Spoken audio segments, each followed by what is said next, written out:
ప్రవీణ్ పగడాల అనేటటువంటి క్రైస్తవ సోదరుడు హత్యకు గురి కాబడ్డా లేకపోతే లేకపోతే యాక్సిడెంట్గానే జరిగిందా అన్న అంశాలు పోలీసులు దర్యాప్తు చేస్తున్నటువంటి క్రమంలో కొన్ని ఫోటోలు నిన్న విడుదలైనవి.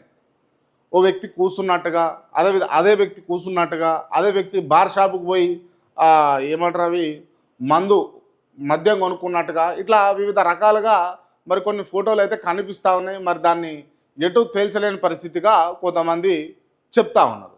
ఇంకొంతమంది ఏమంటా ఉన్నారంటే ఆల్రెడీ ఇతన్ని చంపేసిన తర్వాత, అతన్ని చంపిన తర్వాత అదే బండి తీసుకొని జస్ట్ షో చేయడం కోసం అదే డ్రెస్సింగ్ తోటి ఓ వ్యక్తి అట్లా ప్రయాణించుకుంటూ తిరిగిండు, ఇక్కడ ఏమీ లేదు, కావాలనే ఒక బురద జల్లే ప్రయత్నంతో లేకపోతే ఈ కేసును తప్పుదోవ పట్టించడం కోసం ఆల్రెడీ ప్లాన్డ్గా చేసిర్రు అని చెప్పేసి కొంతమంది సోదరులు అంటూ ఉన్నారు. కాకపోతే మరి ఆంధ్రప్రదేశ్ రాష్ట్ర ప్రభుత్వ పోలీసు యంత్రాంగం ఈ విషయంలో ఖచ్చితంగా నిగ్గు తెలుసాలే, ఈ వాస్తవాలు ఏంది, అసలు ఇక్కడ జరుగుతున్నటువంటి తప్పిదాలు ఏంది, ఎవరు ఈ క్రైమ్ సీన్లో ఉన్నది, అసలు ఈ నిజంగా ఇది యాక్సిడెంటా లేకపోతే హత్యనా అన్న అంశాలు అతి త్వరలో పోలీసు వాళ్ళు బయట పెడతారని చెప్పేసి వారి మీద విశ్వాసం అయితే ఉంచుతూ ఉన్నాం. మరి ఎందుకు అనంటే ఇటువంటి పునరావృతం కావద్దు. రాష్ట్రంలో చాలా ఇబ్బందికర పరిస్థితుల్లో నెలకొనే అవకాశం ఉంటుంది.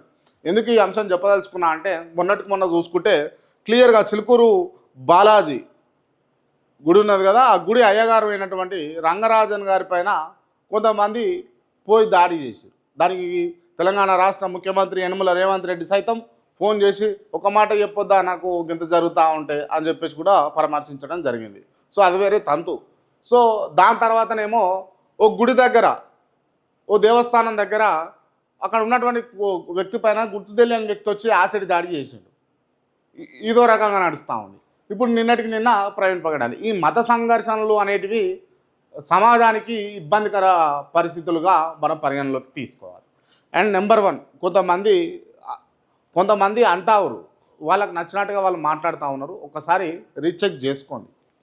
కేఆర్ టీవీ క్రైస్తవులను ఇంటర్వ్యూ చేయడం, లేకపోతే హిందువులను ఇంటర్వ్యూ చేయడం, లేకపోతే ఇంకోళ్ళని ఇంటర్వ్యూ చేయడం ఒకసారి చూడండి. మీరు చూసి మాట్లాడండి. ఏదైనా మాట్లాడితే కూడా నేను వారికి విన్నపిస్తున్నా, వారు మాట్లాడింది ఏంది, వాళ్ళు చెప్తుంది ఏంది అని అన్నది వాళ్ళకి అర్థమవుతుంది.